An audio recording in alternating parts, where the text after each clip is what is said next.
Well, in the essence of time, we're going to get this going.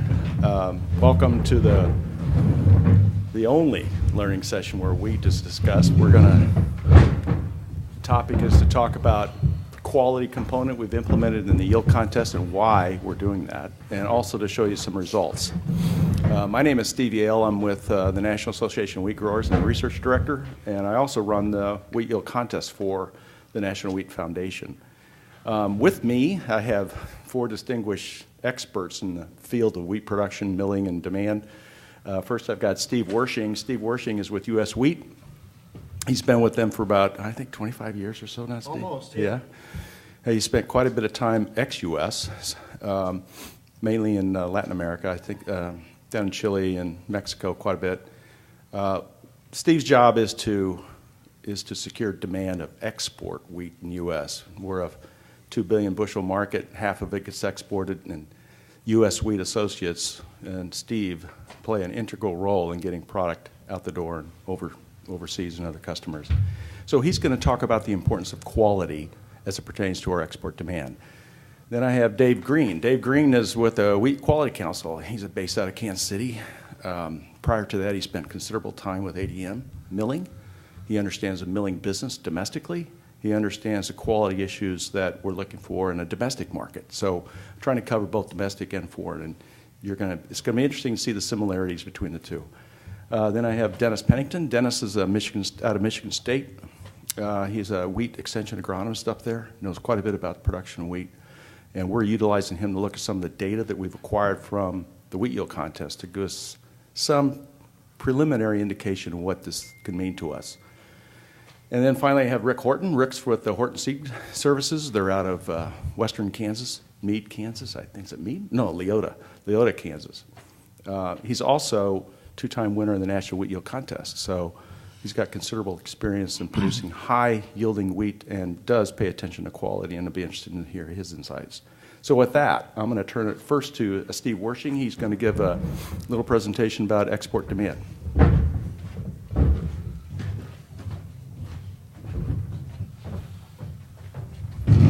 Thanks, Steve, for that introduction. I must admit this is my first time at the Commodity Classic, and it is a bit overwhelming. It's a great show, and I must say I'm learning a lot. It is truly an honor and a privilege to speak to you today. I wanted to start out with the mission statement of U.S. Wheat Associates. You know, my job's actually pretty easy because I know who I work for. I work for the U.S. wheat producers, and I know what the mission is. It's to develop, maintain, and expand international markets to enhance wheat's profitability for the producer and its value for our customers. So with that said, it doesn't say anything about exporting more bushels. It doesn't say anything about capturing market share. It says to enhance your profitability. And that's where quality comes in. We want to keep quality good, keep quality high, so we can actually deliver a higher value product to the overseas market. Why is wheat, or why are exports important for wheat? Why are exports vital? Of our production, each year, the United States, and I'm going to talk in metric tons, each year we produce between 55 and 60 million metric tons. Half of that each year is exported. Anywhere from 25 to 30 million metric tons is exported. Thus, the export market is very important to our farm gate prices and to the market in general. Also, when you look into the future, where is the market growth going to occur? Well, 95% of the customers live outside of U.S. borders, and their economies are growing, their population is growing, and that's where we'll see growth in food consumption and in wheat as well.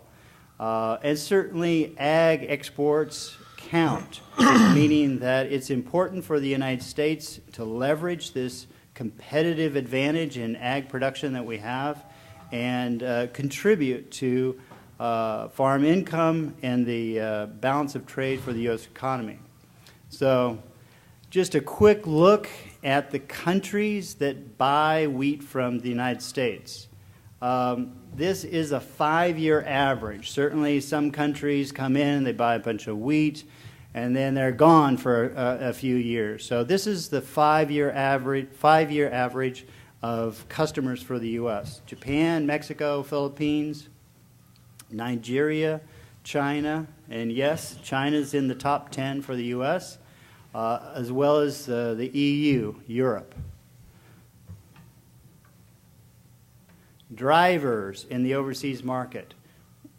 Similar to our own domestic market, our customers are ever more sophisticated. Their bakeries are getting bigger and more sophisticated, and they're adopting high-speed production methods to keep their costs down, so they need consistent quality. And certainly they can turn to the United States because we're a first-world country and we have a very developed logistics system and ag production system that can meet their end-use quality specifications. Similar to yourselves, you know, when you look at buying other farm equipment or ag inputs, you're looking for better quality as well. And like yourself, you're looking for value. So here we are. What does U.S. Wheat Associates do to perhaps tilt the market in our favor? We work to create quality buyers. We educate buyers so that they have the technical ability to first recognize the value, recognize the quality, and then put a value on that so they're willing to pay premiums to get the quality that they need so that they can make more money, so that they'll have a higher value flour or a more consistent end product. You see that kind of sliding scale there. I kind of want to pick on the Philippines and Chile. They're a market that values U.S. wheat. They're buying a lot of U.S. wheat, but we're still trying to push them a little further down the value chain and make their markets more sophisticated. Way there on the end, you have Japan, Korea, and Taiwan. Those guys, they're top of the line, and they're as sophisticated as anything you'll find here in the United States. Our market opportunities certainly have changed over the years. The United States, we used to export wheat everywhere. And we're being pushed out of the North African markets, mainly by Black Sea wheat, Russian wheat in particular. But those buyers are price buyers. They're very sensitive to price, and they take whatever. We're concentrating on quality wheat buyers, mainly there in Southeast Asia, China, also in Latin America. So here's where the rubber meets the road in optimizing the value of U.S. wheat exports. You saw in our mission statement that we enhance the value and profitability for U.S. wheat producers. So even though Russia exported more bushels or more metric tons of wheat than the United States in 2017, the United States had a higher value for the exports that we had. And if you remember, in that particular year, the United States only exported about 25 million metric tons. Russia had a bumper crop. They exported almost 40 million metric tons of wheat. But because our wheat sells at a premium in the international market, the money that we brought back home to the farm was a lot more, $6.1 billion as opposed to Russia's 5.8, even though they sold more bushels of wheat. So in summary, U.S. Wheat's mission is to enhance wheat profitabilities for producers and its value for our customers. The export market is vital to support farm gate prices because the overseas market accounts for half of what we produce. U.S. Wheat Associates, through technical trade servicing, will work to move customers from price buyers to quality buyers. U.S. Wheat Associates certainly supports the inclusion of end-use quality factors in the national yield contest, and certainly U.S. Wheat Associates supports the national yield contest because increasing yield is a quality factor that we need, and we need higher yields as well as good quality. So thanks for the time. So a little bit of logistics here. What I want to do is every one of our guests are going to talk a little bit and give you 5-10 minutes of thinking about around all these issues of quality. After they get done, we'll entertain any questions we can do. So we're going to talk about 5 to 10 minutes, okay? I'm sure a lot of questions come up as people are talking here. The other thing I wanted to mention was these learning sessions, they charge you money at the Commodity Classic. They aren't free. You can't just have them. As a matter of fact, there's more demand than there's supply, so they charge a pretty good amount. U.S. Wheat is one of our sponsors. I want to thank Steve for doing that, as well as Ken Davis. And I think you're in here from Syngenta. Syngenta did help to defray some of the cost of holding these learning sessions, so I want to mention that. All right, so I'm going to call up Dave Green. I don't think Dave has slides, so don't pay attention to the... Just hit one more and I'll go blank. It's a pleasure to be here. A little bit about my background. I spent 30 years with ADM, another milling company before that, and then the last 2 years I've been the executive vice president of the Wheat Quality Council. And I wanted to tell you just a quick review about what that is. We're also dedicated to improving the quality of the U.S. wheat that we grow. We work primarily with millers and bakers involved with the plant breeders themselves, trying to tell them what we like and don't like about their varieties, with the encouragement for that they continue to take quality into effect. We know, millers know that the environmental effect is actually a bigger factor in what we see in wheat quality differences each year than the genetics are. So the genetics are important. We want good quality wheat varieties, but the environment that they're grown in it makes a bigger difference in the end-use quality. The mills tend to run a catalog. They try to catalog the wheat crop, find out where the good and bad stuff is, where the disease stuff is, where stuff is sprouted, and then they make their grist and their origination decisions accordingly. In years when we have low protein, we have to buy higher protein from the spring wheat areas to make up for it. In areas where there's sprout damage, we have to go to areas where there isn't some. So the bakers, again, if you think about a baker, he's not going to be much different than what you would imagine. He's interested in making his product the same anywhere in the country and every day. You know, if you're at McDonald's, you expect your Big Mac bun to look the same in Florida as it does in North Dakota, and every year you expect it to be the same. So the the bakers want consistency, and they want the product to work as it's intended. We also are excited about the wheat yield contest because we know that we can see differences in quality when prices are good, when growers put better inputs into the crop that ends up being harvested is a better quality than it would have been otherwise. So we've been a big proponent of this. We wish we had a better, quicker quality test that would take care of all of the testing for us. The problem with quality testing in wheat is that it takes a lot of grain. You got to bake it into bread. It takes somebody to mill it. It takes a lot of expertise, and it's certainly nothing you can do at a grain elevator to segregate wheat. So the millers have always been aware that the ultimate quality test we're looking for, which is baking quality, is kind of elusive, and it means that bakers or millers have a harder time contracting for production because they don't know what the environment's going to be, contracting for varieties because we don't know that we're going to get our money's worth, contracting for protein because we don't know that we've got customers that are going to pay for extra protein each year. So that's kind of the things that the millers are thinking about as we talk about wheat quality, but we do know that we get scared when the price of wheat is low. And when the price of wheat is low, you don't take care of the crop in storage. It's not taken care of in the elevator. The trade, the handling trade's not interested in it. The railroads aren't interested in it. And it just makes the miller and baker's job a lot harder when we don't have good inputs and good stewardship of the crop.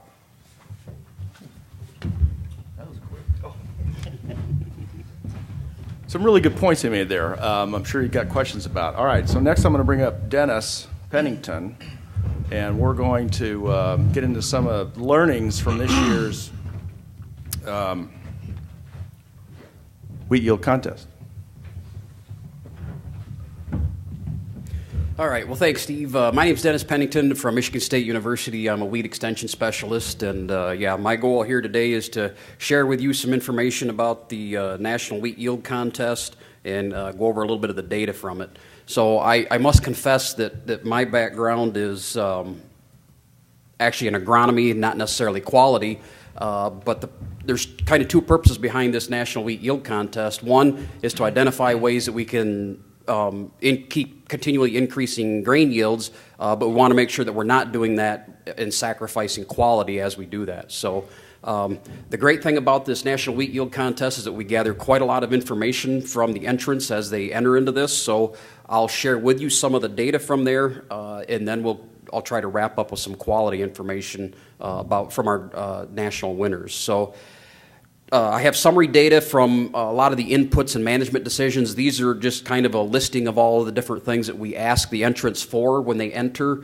And this is also data that we collect after they enter their harvest records and submit a sample of grain to Steve's office where we actually do the analysis on it to get the quality data. So first, this is just going to be kind of a quick and dirty summary of data from the National Yield Contest. So start off with, this is just kind of a summary. We have 4 categories into this contest, 2 spring wheat categories, dry land and irrigated, and then the same for winter wheat. We have dry land and irrigated. That's the number of entries.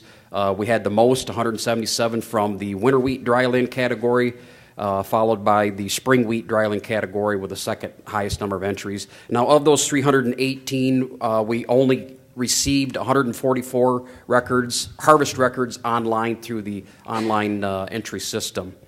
So the data that you'll see is from those 144 entries that were actually submitted, the yield data were submitted for them. Well, first let's talk about seed treatment. We asked that question up front when they entered, so we have all 316 entries. 288 of them said yes, so 91% of the entries received seed treatment. We asked him about row spacing. The left column there, we see row spacing ranges from 6 up to 15-inch row spacing. The most common one with 154 was the 7.5-inch row spacing, representing 49%. The second highest was a 10-inch row spacing, but 99 entries representing 31. And then there's a few other row spacings in there. But what was striking to me about this was not that the 7.5 was the most popular, but 51% of the entrants are using something other than 7.5-inch row spacing. And only 7% are going narrower. Everybody else is going to a wider row spacing. So that was kind of interesting to me from this data. Yields. Yields ranged from 41 to 203 bushel per acre with a mean of 104. Now that's across all marketing categories, spring wheat, winter wheat, hard, soft, red, and white. So that's across all marketing categories. Harvest population, you'll see a need for some tightening up of the data collection here. We had reported harvest populations from 11,000 to 9.6 million, with 1.5 million as the average. That's an area where we need to be maybe a little more clear in our directions on what we're looking for. How much NPK and sulfur are being put out there? Nitrogen, the minimum of 7 pounds per acre was reported with a maximum of 396 pounds with an average of 148 pounds of nitrogen per acre. Phosphorus, potassium, and sulfur, the minimum was 0. We actually had some growers that applied none of those nutrients. And the maximums were 106, 250, and 179. I suspect that 179 is probably the number of pounds of a blend of fertilizer that had sulfur in it. I doubt they put 179 pounds of actual sulfur out there. And then the averages of the PK and S are 40, 36, and 20 respectively. We asked them about trace elements. 49% are adding trace elements into their mix somewhere along the way. We also asked them at what timings are they applying fertilizer. We asked them, are you putting on pre-plant, starter, and top dress? And you can see the numbers there representing how many people are doing or applying fertilizer at what stages. We had 28 entries that were irrigated altogether that reported yield data. Of those 28, we asked them how many inches of water they put on. The minimum was 1, the maximum was 31, with an average of 13 inches put on overall. Test weight. We had a fairly wide range in test weight. In fact, you'll see when we get to the quality data, this probably had the largest impact on our grading in terms of what grade wheat we had. We had a minimum of 53.5, maximum of 66.2, with an average of 61. So with an average of 61 test weight, that's pretty good quality grain overall, a really good test weight. Protein ranged from 7 to 16.8 with an average of 12.2. Again, there's a fairly wide range there, but remember, we got all different marketing classes as part of this too. Moisture content at harvest ranged from 7.2 to 15.8 with an average of 11.2. Probably not a lot of surprises there. 1,000 kernel weight, these look about like the test plots that I have in Michigan, with a low of 22.1 with a high of 46.4, an average 1,000 kernel weight of 32.4. 1,000 kernel weight is not the same as test weight. Test weight is a volumetric measurement. When you go to the elevator, the test weight is they pour a sample into the tester and then let it fill in there, and a wiper wipes off the top, and it's the weight of the grain that's in that chamber. Okay, 1,000 kernel weight is you measure out 1,000 kernels, weigh them. So that's an indication kind of on the grain size or the size of it. And what you're going to see in a minute when I start talking about correlations is that 1,000 kernel weight is related to harvest. The later in the season you harvest, the 1,000 kernel weight goes up. Falling number ranged from 226 to 563 with an average of 375. That average of 375 well above the 300 that most millers are looking for. And the DON ranged from 0 to 5.1 with an average of 0.2. So overall, not a lot of DON in the crop as a whole, but there were a couple of hot spots that were pushing a little over 5. So next I want to talk just a little bit about correlations. The correlations, if you're not familiar with what a correlation is, it's a measure of a relationship. If you have two variables, are they related to each other? Like if one goes up, what happens to the other one? Does it remain steady? Does it increase? Does it decrease? So correlations go from -1 to a +1, kind of like on that number line you see there. A positive number to the right of the 0 means that as one goes up, the other variable goes up. A negative correlation means as one goes up, the other variable goes down. So the relationship is stronger the closer to -1 and +1 you get. If you're in the red area between -5 and +5, and the closer to 0 you get, there's really a weak or almost no relationship between those variables at all. So I'm interested in, okay, so these guys that are getting the high yields, what are they doing? What's related? Is it nitrogen? Is it harvest population? Well, what are the things that are related to getting those high yields?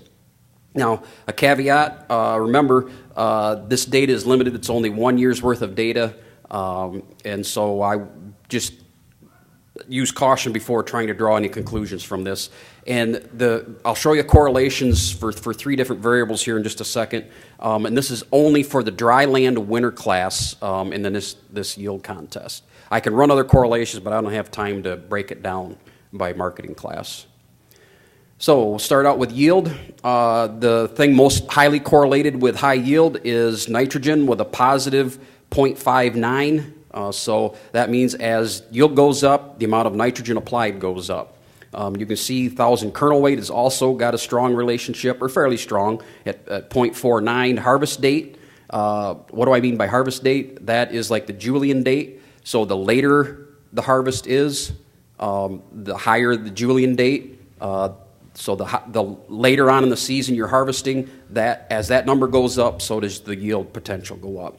And then you can see the relationship of sulfur with a positive 0.35 and potassium of 0.28. And then you got some things like test weight, phosphorus, protein, planting date, DON, that all are a little bit of a relationship, but really not a very strong relationship. So I wouldn't really use them, say, these are really strong contributors to yield. And then there were a couple there that had even a negative relationship, which meant as yield goes up, these things go down. But at 0.11 and 0.17, those are not very strong relationships. So those are the relationships between yield. Let's look at 1,000 kernel weight. 1,000 kernel weight is one of our yield components. So yield is the strongest correlation with 1,000 kernel weight with a positive 0.49, followed by test weight, harvest date, and then a little further down the line with nitrogen is related to that with a correlation of 0.2. And then we got several things there in the middle that are kind of not really related. Then we have a couple things on the bottom. Actually, ignore that test weight on the bottom down there. That correlation of 0.23 is actually test weight correlated with potassium. So I thought I got that fixed in here, but apparently I missed that. So, but protein down there, you can see as 1,000 kernel weight goes up, protein goes down, and that relationship is somewhat strong at 0.31. Protein, one of our quality parameters, the things that are most related, falling number, came out as the highest correlation at 0.46. So as protein goes up, falling number is also going up, okay, and that makes sense. Harvest date was also highly correlated with protein, and then there's nitrogen there at 0.2 again. So nitrogen is kind of a key in at least these three items that I ran correlations for. We could run correlations for all of the different data input that we did, and we could break it down by region, which might make sense on some of these things, break it down by marketing class.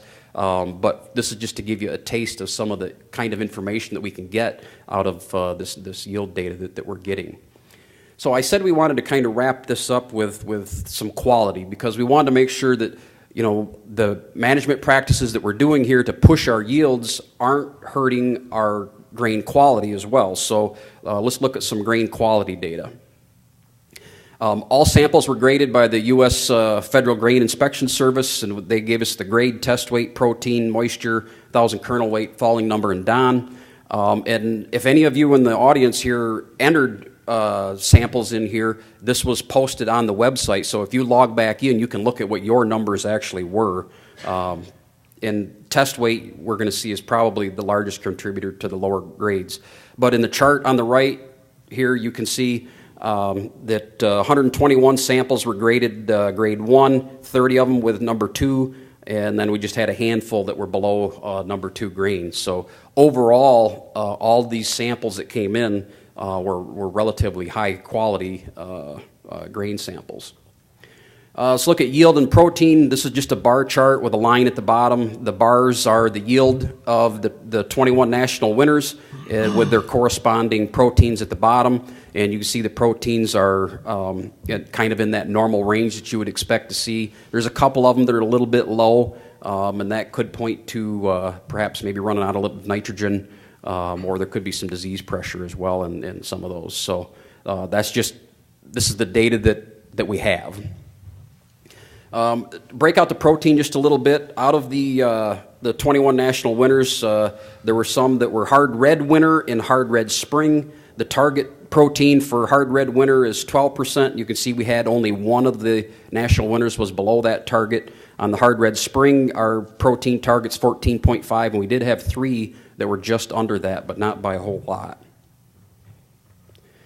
Yield versus test weight, generally as the yield goes up, the test weight went up as well, and like I said before, our average test weight of all the entrants were 61.2, so overall we had actually pretty good test weights. We only had just a few of them that were below 60.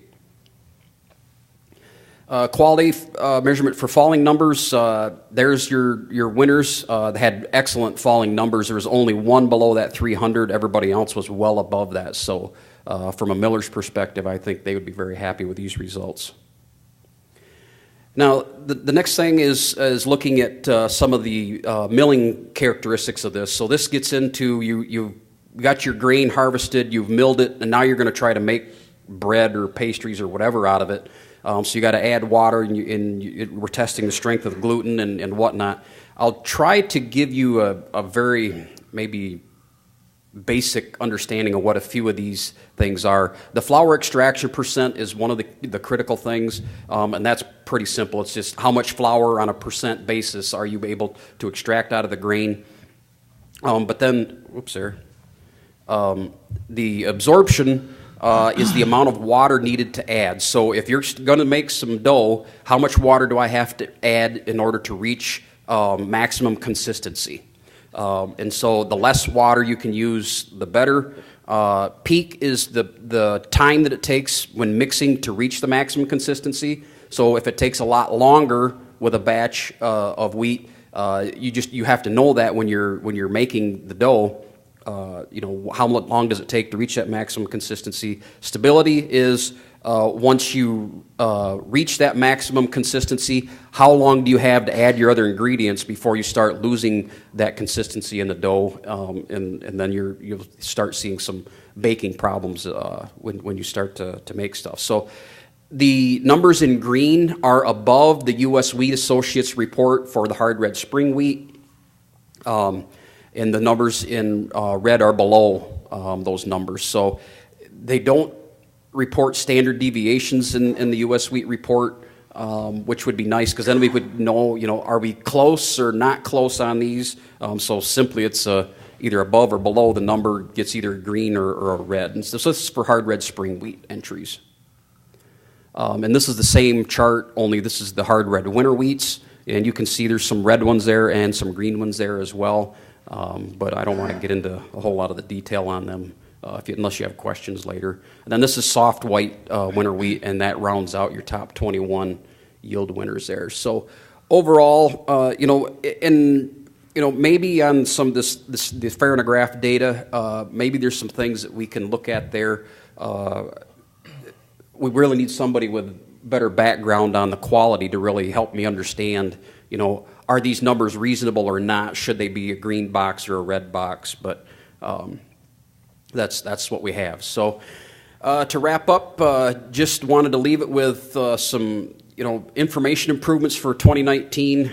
We've got to make sure we get accurate seeding rates. We want to report that in seeds per acre. Harvest population, as you remember, that range was really, really wide, and we probably weren't very clear on how we were asking for that data.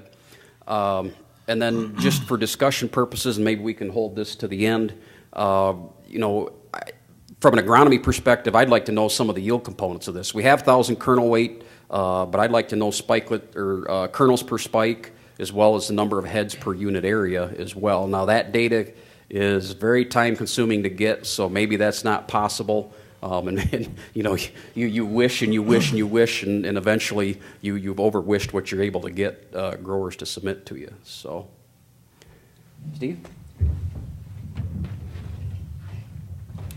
All right, thanks, Dennis. All right, next I'm going to bring up Rick Horton. Rick's going to kind of wrap up our comments, and then we'll entertain some questions. Rick?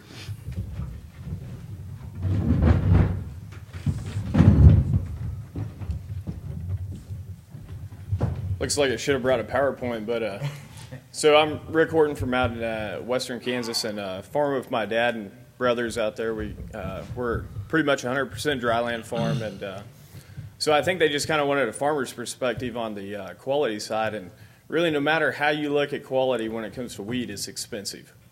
So it's expensive in the fact that you may have low yields but good quality, and we get paid on bushels, so it's expensive and you didn't quite make a good net return, or it's expensive and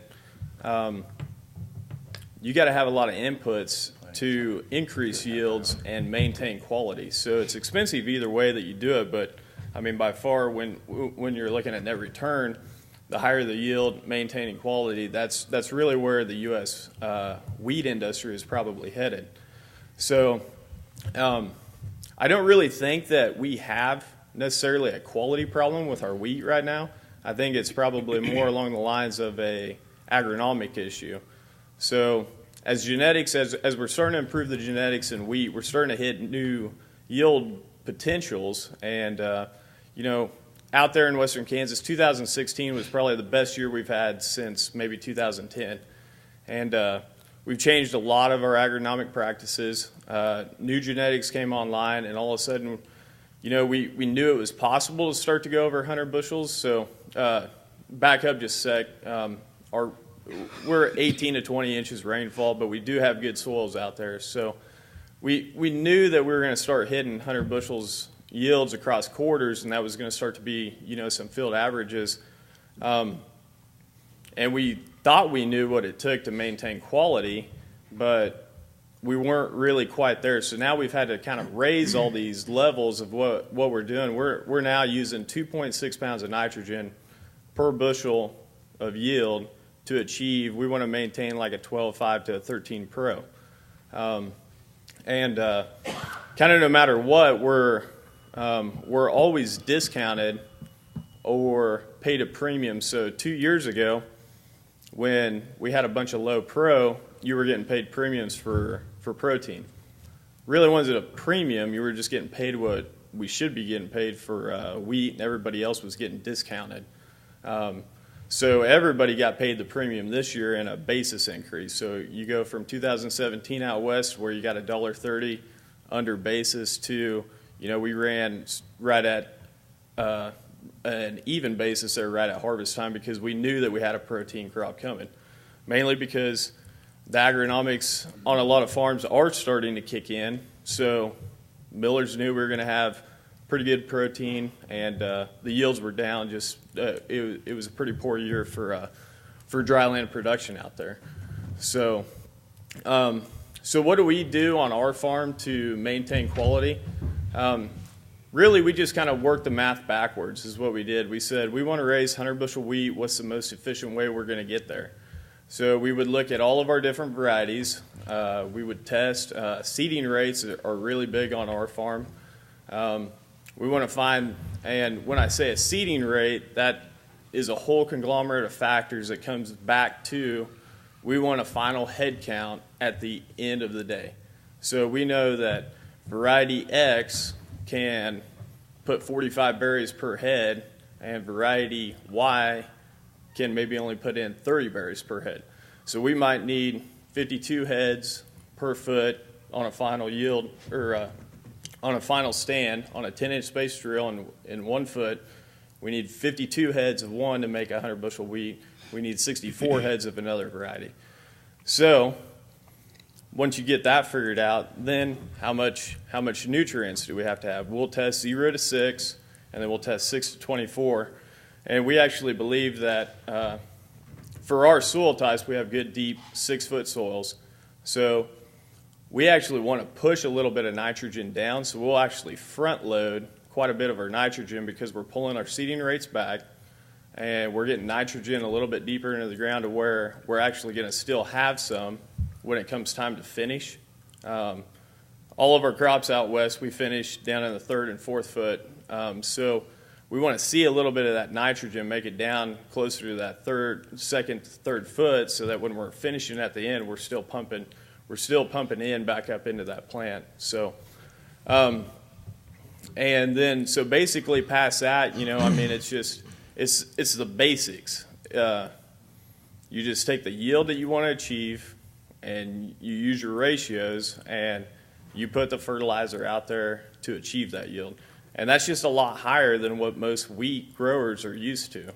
So that's kind of why I say we don't necessarily have a quality problem, because we raise seed wheat as well. And with all these companies, when they're getting ready to release a variety, we see the quality, and it may be a really high yield potential, and then it comes out and we really bang out a yield. Well, if we didn't put the nutrients out there for it to maintain quality, it's not the variety's fault, it's the agronomics side of it. So if there's really kind of a message to raise the quality of U.S. wheat and maintain it, as our yield goals go up and as our yield levels go up, we've got to really kind of start to push the agronomics behind it, kind of, the same way that we've done it in soybeans and corn. Wheat's going to have to kind of go through this phase. So I think that's about it for now. So. Some interesting comments there from Rick. I've always thought it's crazy that farmers raising corn and beans, they know their populations, they know their seeds, they know how much is in the field, right? And they fertilize and manage accordingly. And not a lot of farmers know how many heads of wheat they got or need to get a yield goal. So with that, questions. Now, you've got a panel of some really sharp people here that understand the wheat industry as well as production. So I'm going to open this up to questions. We're here till 4:30. I have plenty of time. Everybody's got a mic and they can talk to it. Anybody? Yeah, Freddie? I'd like to put this to Rick. You put out, if I remember right from last night, 290-something pounds of nitrogen. How do you put that on to keep from burning the ground? How many applications did that take, and how did that go about? And the sulfur, would you elaborate a little bit on why you put so much sulfur on? Was this on the dry land or on the irrigated? On the dry land. So that was what was available to the crops. So we have a manure program, a running manure program. So every third year we spread our ground.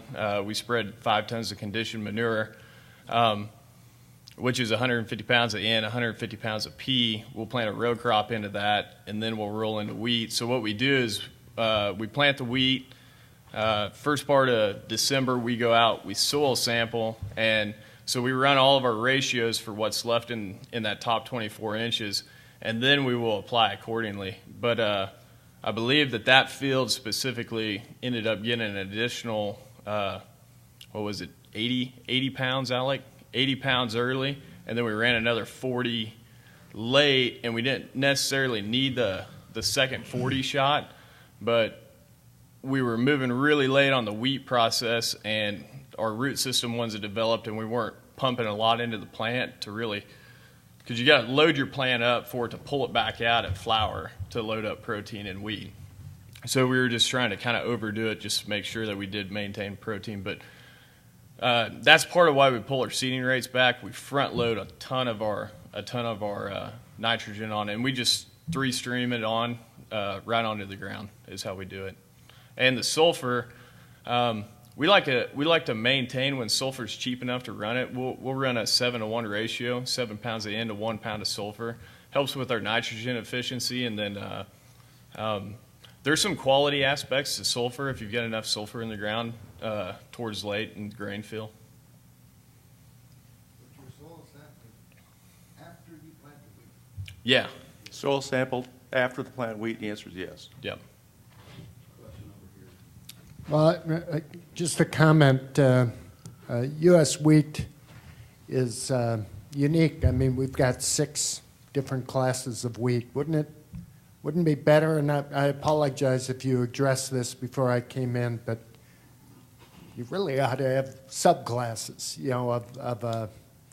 of studying soft wheat over here, hard red spring wheat over here, hard red winter wheat, hard white wheat in its own class, soft red winter wheat, and durum. They really should be separated. Dennis, you want to talk to that? Yeah, sure.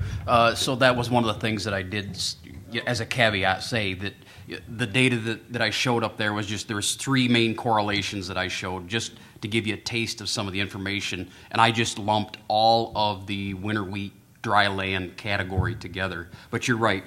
Break it out by market class. You could break it out by sub-region within the U.S. because there's different things that happen in different parts of the country that's going to impact that. So the question is, we need to build enough of a database so that we can start doing that, and we have enough data so that we can make some real inquiry into what are the things that are contributing to yield and quality, maybe by geographic region and by marketing class. Yep, excellent point. Other questions?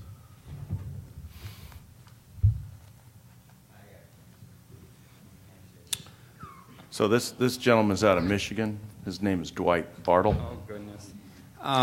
We talk about the quality. I was at a marketing meeting, and it was put on by the Andersons. They take wheat into Toledo, and they were talking about, we got this guy, we call him the bartender. Well, they just take that wheat and they mix the bad stuff with the good stuff, and here we're talking about farmers bringing in good quality wheat. These are exporters.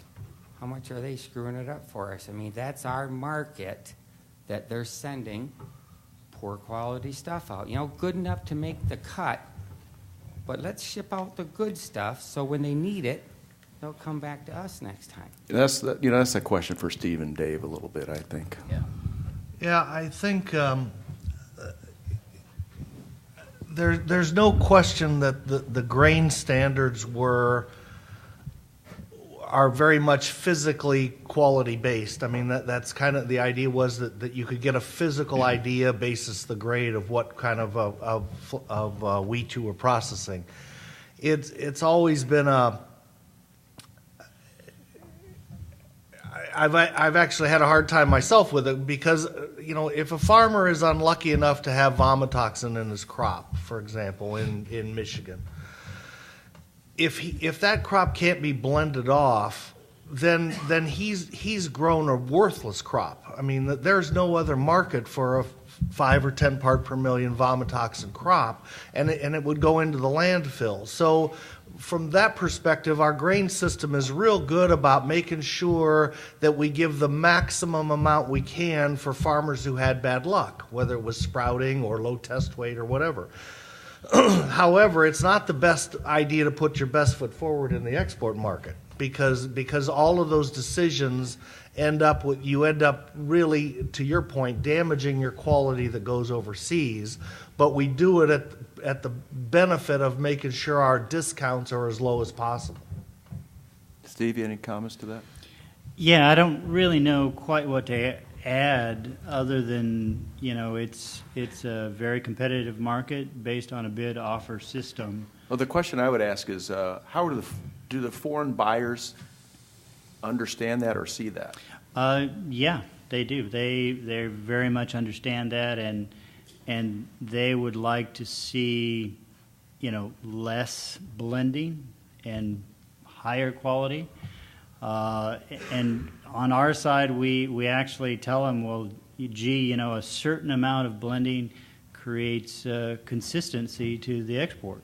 So, if you want to receive the same quality hard red winter out of the PNW year in, year out, vessel after vessel, yeah, you're going to see some blending. Okay. So I hear your point, and I think one way to make sure that quality is acceptable both to the domestic and overseas market is to make sure we do not release varieties that are obviously below our average that we have now and obviously below our target values for our wheat quality classes. So within the Wheat Quality Council, we have target values that the breeders breed to, and based on that, you either release a variety or don't. And the export market is picked up on. I mean, we don't ship as dirty a grain as we used to. No, in fact, our quality, like our yields, has improved. So, the only thing I would add, Dwight, is, and I think that's really the goal of U.S. Wheat as well as our domestic market, is we're trying to raise the bar on our management level for everybody. We got a lot of farmers just sticking wheat in the ground and not really doing much to it. So we have a lot of farmers with poor quality grain that are getting a 5 Don or a 4 Don, and it's got to be blended up. If you raise the bar for everybody, you should have less of that. So, we've got to do a better job of making everybody manage wheat a little bit better. But part of that's got to be a value proposition as well. If buyers aren't willing to pay more for the very best quality that you can produce, if there's not extra value in doing that, then we probably won't see that happen. We're telling them that, and we're also providing technical services so that they can understand that value and realize that, and are then willing to pay more to buy our wheat. So yeah, it's definitely a two-way street, and I must say the buyers that have gone through that process and really received our technical education stick with it and are willing to pay those premiums and don't want to switch to another lower cost provider or supplier. Kind of hashed that one out pretty good, I think. Any other questions? Come on. Going back to your chart there, Dennis, you had on row spacings. I know that you're trying to come up with some type of planting system that will plant it more like the corn is doing in precision planting. And I've seen some studies where some of the producers are taking, just say they're planting 2 million seeds per acre, plant 1 million in one direction, turn around and go at 90 degrees across the field with another 1 million. What is your thoughts on that? Yeah, that's a good comment. We do have some research at Michigan State University where we're looking at both populations as well as row spacings, and we're also looking at varietal impact on that as well. And I think we've maybe pushed that upper population farther than what we should be pushing it. And if you look at what some of the Europeans are doing, they're putting on a whole lot less seeds per acre than what we are. The idea of getting you're trying to build a canopy architecture that maximizes the light energy capture by the plant, which you can translate into yield potential. And whatever is the best way to do that, based on the soil types you have, the growing conditions, climate, weather, rainfall, and so on, that's ultimately what you're trying to do. Every farmer tries to do that with their crops. So as far as the higher populations and the cross seeding, I don't see that as taking hold because you got double your time to plant and maybe not double your cost to plant, but the double planting, I don't see how that's going to be feasible in the long run. If anything, I think we're going to start trying to move to a little bit wider row spacing and maybe even more spacing between the seeds within a row, which translates into lower populations. And, Rick, maybe if you want to comment on what your populations are, but... Yeah, I mean, we would go to a more narrow space. We actually think 5 inches is probably where it would be the best for us, but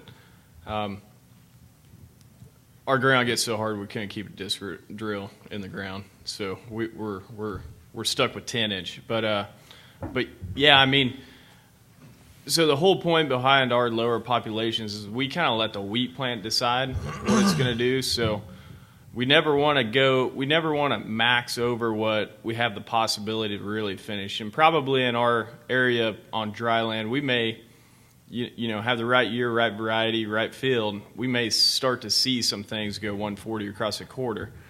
But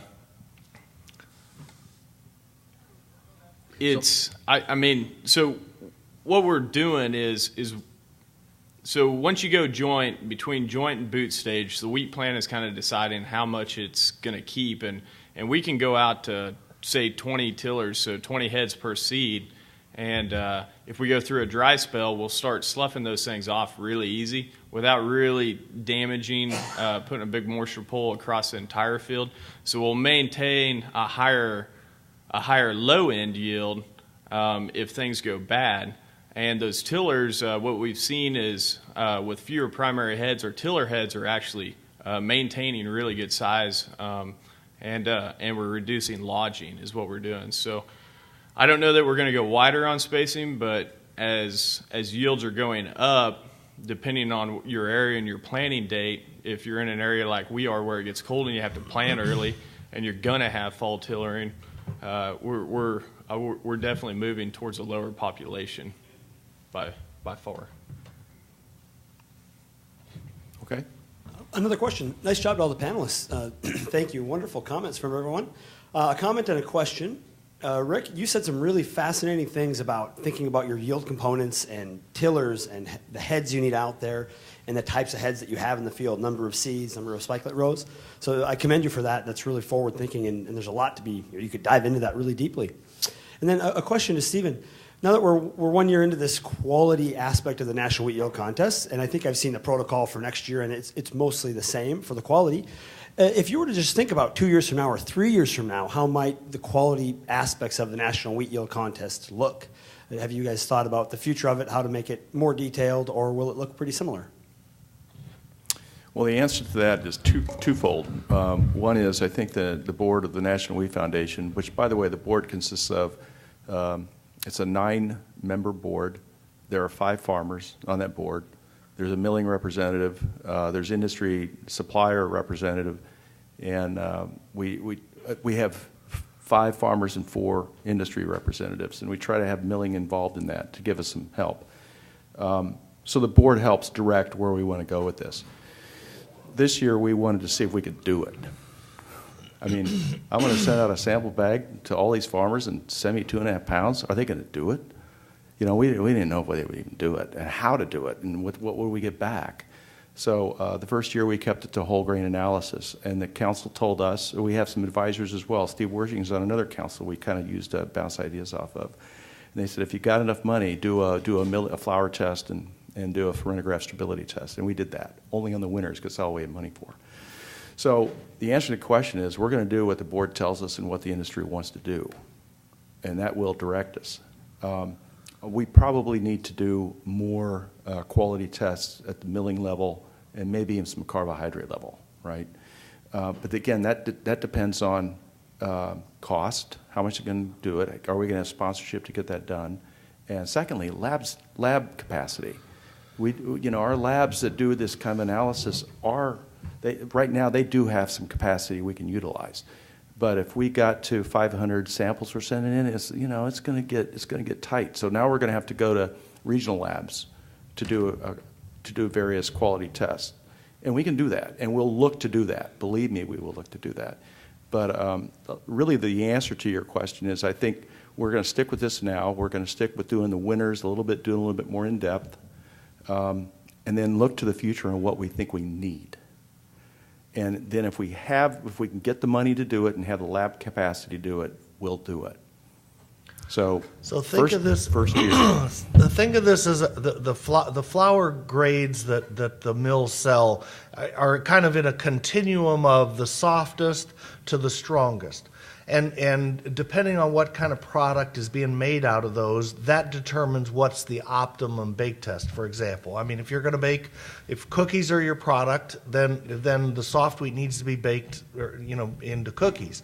And then you run into tortillas, which need a little more strength, and then you run into pan bread, then you run into hearth bread, then you run into New York-style pizza, and you're increasing the strength requirement. Now, strength is a funny term.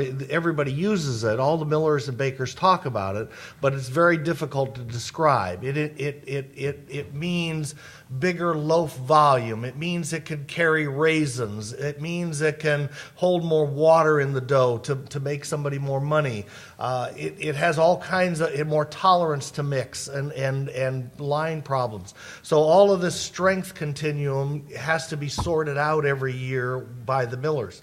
So when you ask what's the best test to run for a wheat sample, that depends, but it's certainly going to involve some way of getting it milled, which to get 20 pounds of flour or of wheat milled into flour so that you can run a bake test on it takes about a half an hour at a flour mill. It's a long time, takes a lot of wheat to get into flour. Then you enter it in the bake testing procedure, and it just gets. You can see a goal line for this, but it's really, really cost prohibitive so far to figure out how we're going to keep everybody happy with what's getting tested. I'm going to stop the questions right there because I would like the panelists, every one of them, to make some ending comments. So if you want any final thoughts you want to give the audience, I'll start with Steve.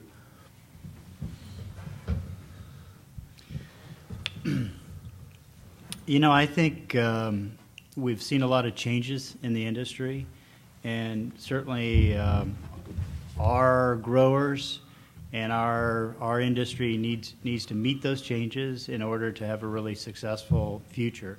And I think having a national yield contest is a great idea and a great way to meet a changing market. And if we can incorporate some basic quality standards into that process, I think that's a good way to go, so that we don't go off in kind of the wrong direction by chasing yield too much. So thank you. Thank you for the time here. Quality is still a very fickle thing out in the fields. When I hear these millers talk, someday I'd just like to kind of walk in and maybe turn the electricity off or turn the heat up to 110 for 2 days straight. And, maybe turn the sprinkler system on about the time they're getting ready to finish and see how their consistency is. But at the end of the day, you can do just about everything right, but in wheat, we are still highly, highly dependent on weather.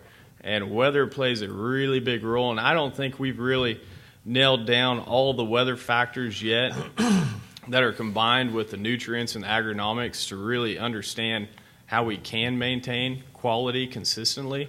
So I'd say that there's probably going to be a fair amount of work done on that side of things.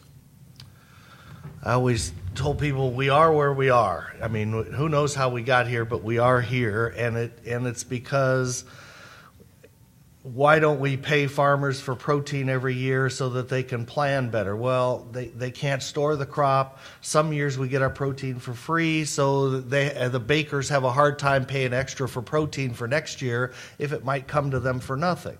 And the same way for a lot of quality characteristics. Everybody is very cognizant of the fact that you can't guarantee what kind of quality we're going to get out of the crop. So everybody's hesitant to pay more for a trait or an attribute that might not get expressed. And so the millers and bakers, because the millers don't pay because the bakers won't pay up front, and the bakers won't pay because they're more concerned with how they're competing with each other for price than they are with what the actual price is. And to me, that was a big difference between the export market and us. When I went to Asia, there's a genuine uneasiness about a price increase or the price of wheat going up because they've got starving people to feed. And the government finds out that the price of wheat needs to go up to get more Australian wheat or U.S. wheat or whatever it is. That has real implications for their poverty and for the way the people are. We don't quite have that here. There is room to raise prices here in this country, and the bakers do pay. If we get a crop failure and things are scarcer or we need more protein from spring wheat to move down to Texas, it gets done. It gets handled because them making their products is more important than what the market is. But again, they're more concerned with, if I buy now, is my competitor buying now, and is he buying it cheaper than me? They more worry about those kind of things than they do the actual number of the price of flour. Thanks. I guess I would wrap up by saying let's not lose sight of our original goal. Our goal is to encourage producers to find innovative ways to continually improve yields on their farm. And we want to do that without sacrificing quality. So I think that's the overall goal of it. And we need this data can help us understand, the people that can achieve those high yields, what are they doing? So when you go back home, talk to your friends and neighbors and encourage them to enroll and participate in this national yield contest because, ultimately if we can help each other figure out ways to be more productive wheat growers, then I think we're all going to win in the end of it. Thanks, panelists. My last comment would be exactly that. We will do everything we can to share information out of this on what we learn. And we think we can learn more to give farmers more answers to achieve what they need to achieve. Because some of this is difficult, and we don't have all the answers yet. So with that, thanks for your attendance. It's been a lot of fun.